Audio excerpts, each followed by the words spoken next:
Hey everyone, how are you doing? In this video, we are here to offer some advice to those of you who want to become a self-taught software developer. Maybe you're considering the idea of teaching yourself instead of going to school. Perhaps you've been at it for a few weeks or months, and you're still wondering if this is really possible. So, we are going to cover some tips that you can use as a self-taught programmer.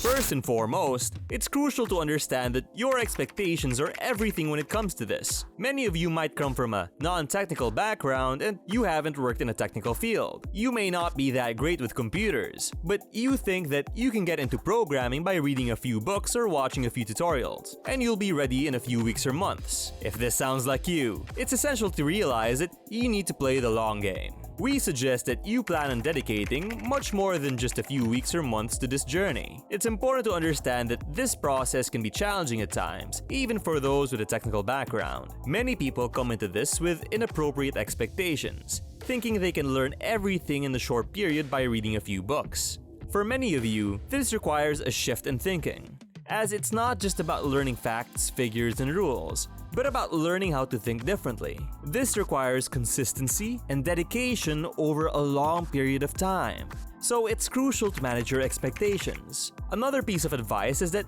you're likely sacrificing a lot of your free time, which is commendable.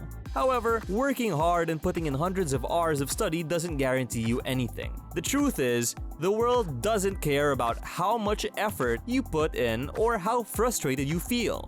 So, while it's essential to work hard and be dedicated, it's important to remember that there are no shortcuts to success in this field. The market only cares about results, not the number of hours you studied or worked hard. Companies are looking for someone who can provide them value by fixing bugs, building applications, or creating features. So, instead of focusing on learning the best programming language or technology, focus on proving to companies that you can do the work as a programmer or have the potential to do so. Remember, the ultimate goal is to increase the possibility of getting hired by the company. Luck does play a role, and sometimes companies take a risk on someone who shows potential. So keep working hard, stay dedicated, and focus on your end goal. Luck plays a big role in this, and that's perfectly okay. No matter if you attended the best school or the best boot camp or even worked with the best mentor, there are still factors outside of your control. That being said, you should still work hard and hone your skills to increase your chances of getting hired. If you're given the opportunity to showcase your skills, make the most of it. Keep in mind that you're not entitled to anything, and luck does play a role.